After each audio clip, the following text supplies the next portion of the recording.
Hello and welcome to Foucault's Pendulum for Advanced Experiments number 5. In today's video we'll be going to look at the decoupling bearing friction.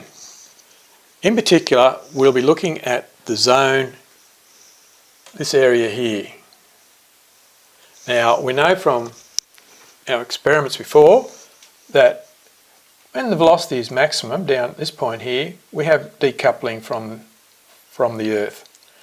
However, we don't know what's going on as the pendulum slows down in this zone here.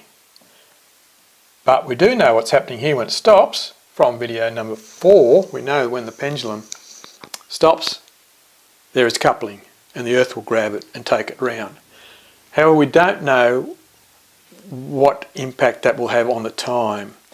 If it only stops for, say, a millisecond at this point here, and then decoupling continues, then it's insignificant. It's not an issue. However, if decoupling doesn't really occur till about here, which is almost a third of the swing, that will be a significant error. So let's imagine we take the experiment now to the South Pole. The South Pole is only 100 metres from the actual centre of the South Pole, I believe, the American station down there. So it wouldn't be very hard to set that up. Our accuracy would be very accurate, and it would be a 24-hour period. We don't have to worry about, because if it's at 90 degrees latitude or 0 degrees latitude, however you want to think of it, there's no latitude calculation. Unlike anywhere else around the Earth, we'll have a latitude calculation we have to worry about. So we should be looking at purely a 24-hour cycle. So if we set our pendulum up swinging, and say for example to use my little 1 second oscillator, we'd have 86,400 oscillations in that 24-hour period. And we would clearly see that as the Earth went around clockwise, the pendulum would appear to be going anti-clockwise. However, it wouldn't be going anti-clockwise, the Earth would actually be turning. But still, there's 86,000 oscillations. Now, if it was losing, say, a few milliseconds each swing, that could be a significant error in our measurement, which would not take 24 hours anymore, it would take a little bit longer. And now if it's only 5 minutes or 10 minutes or 20 minutes, okay, that doesn't matter. However, if it's several hours, then am I at the wrong latitude? Is something, what's going on? So we have to look more closely at our friction. Also, when it comes to designing the bearing, as you'll later see later on, what's the whole objective of this experiment, I guess, is to get the best bearing surface. We have to have some analogue to measure our friction, because I tell you now, this swinging pendulum is almost impossible to make any calculations on you. Once the thing's swinging, it's very hard to make measurements. So again, we have to go back to the plane pendulum. And the advantage of the plane pendulum, I guess, is the fact that we've eliminated force vector number 2, which is actually the derived vector from being attached to this. It's not really, I guess it's a force vector that's just derived from the fact that it's attached. Otherwise, force number 1 is the force that's causing everything going down. Now we can eliminate that with our plane pendulum again, because we've still got force number 1. But this time what I'd like to do is I'd like to put some way of measuring the stopping resistance in this zone here to give us an idea of what sort of delay is in this zone here. This bit here, I'm more concerned about this bit here.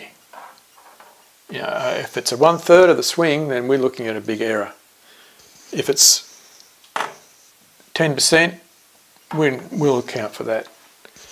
Okay, so now let's go straight away to our experiment I've got set up here, and we'll move on to that now. So quickly going over our setup, we have our clockwork motor driving a second hand, minute hand. Now our hand is actually connected to a cog which drives a tooth belt to another tooth belt cog, which drives our spindle, and on top of it our spindle is our pleen pendulum. Now, in previous we had an attempt to try and judge the resistance of this bearing using a 100mm long piece of wire, a certain gauge, and we were just able to move the pendulum, just move it. So we had a rough frame of reference for the bearing resistance, which worked out to be 0.1 of a gram. I think we estimated out, I remember, 0.1 of a gram to move this bearing around. Now, this bearing resistance is becoming quite critical, so I have to go to a more accurate measurement setup, and what I'll be using is I'm going to resort to a 40mm length of wire, same gauge, and I'll be using the needle point bearing. I'll be reserving the ball point bearing for another experiment. So what I'll do is I'll just place this wire at the critical point to see if our bearing and motor can bypass this wire, which is 40mm long.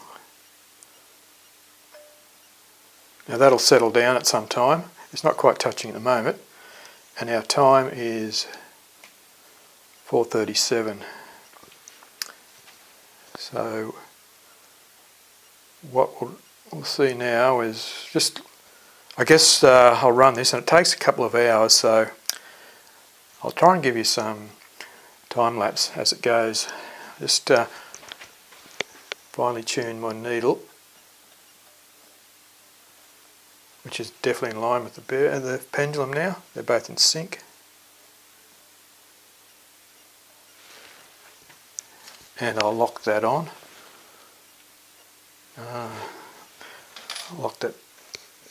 All right, let's start monitoring this, and I'll give you some time lapse and see how we go. All right, here we are at 5:36, and it's early days yet, but it does appear that the needle is leading the pendulum, which would indicate the pendulum has stopped.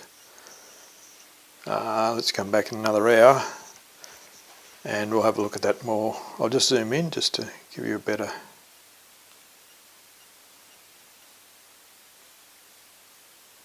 Yeah, I think we'll come back in an hour and have another look. Alright, it's now 8 PM and we've got clearly a breakaway from the indicator needle. Is advanced to here, and the pendulum is still locked on, hasn't moved. So that's clearly that the 40mm of the wire will stop the pendulum. Okay, so now we've got some more data. Right, so obviously the big one now is we'll be moving the wire to about this point here, and we've got to try and estimate how much more friction there is, how much more leverage there is at this point here. So we still need some more data, but the big question is, will the pendulum drive past at this point here with less leverage? So stand by and I'll just set that up now. Quickly I'll focus in just to show you the needle, and okay, now I'll set up, and just give me a couple of minutes to set that up. So will the needle hold back, will the wire hold back the pendulum? That's the question.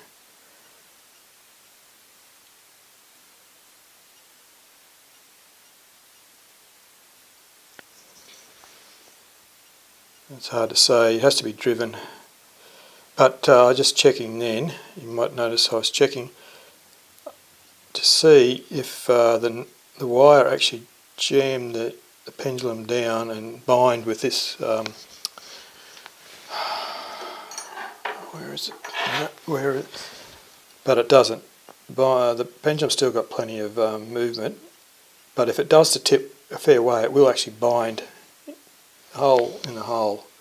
But clearly that was not binding then. It's hard to say. Like that's trying to measure it. So trying to measure it without under load. So that's the problem, obviously. Most people realise that now.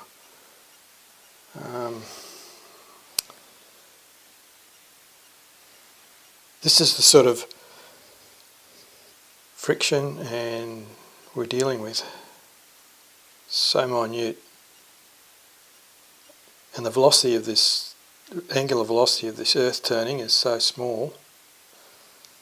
Alright, I'll just zoom in there now and you'll be able to see that the actual wire is not quite touching the pendulum. So I wanted that to be off a little bit to be driven. I want the motor and the spindle to drive that on to touch the wire. It's about probably 3 millimetres or 2 millimetres off the pendulum at the moment. Just zoom in that for you.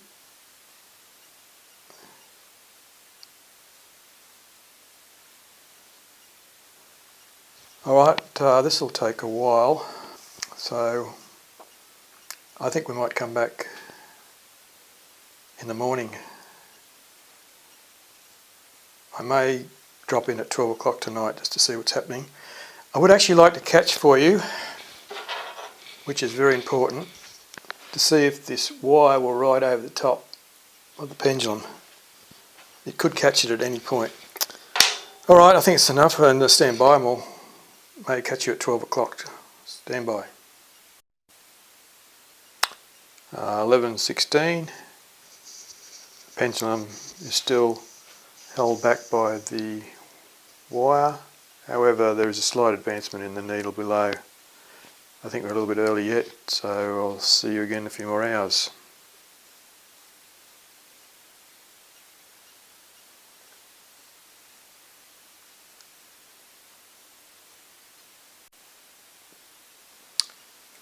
"3:58 in the morning next day. We can see that the pendulum has broken through the wire. However, there is a lag between the pendulum now and the indicator, which is the earth. So although it's broken through, there's some sort of resistance which has slowed the pendulum down.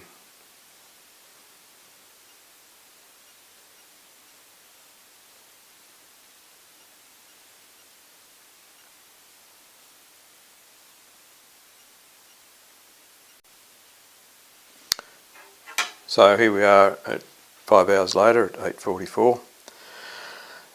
Clearly the pendulum has broken through the wire and travelled round.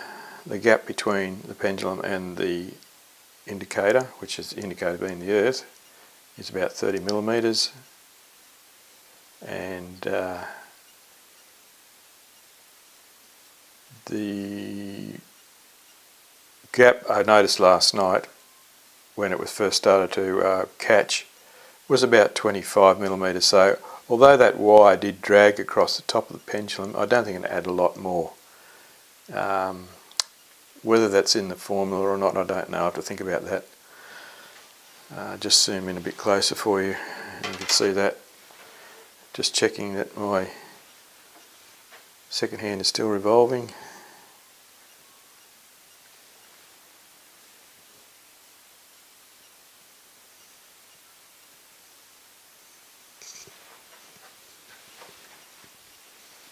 Just focus in on that wire.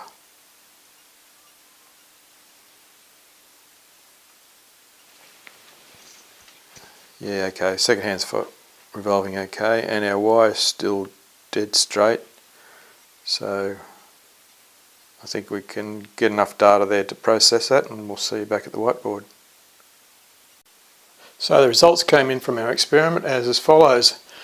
We had our 2 points A and B with a distance of 40 millimetres of wire between this point and this point, and this point and this point.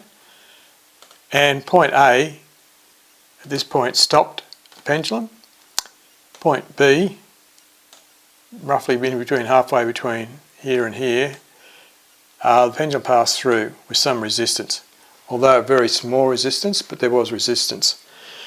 So summing up, our static pendulum is still showing a close representation of what we'd expect from our swinging pendulum, as at this point here we'd have a lot of inertia. At this point here we'd have a very low amount of inertia, and this point in the middle would be sort of some mid-range inertia. So look, it's a rough thing, but it's as close as we can get at the moment without going to a more intricate experiment. So I think we'll just have to keep moving with this, and that's all I can do. Thanks anyway for watching, and I'll see you at number 6.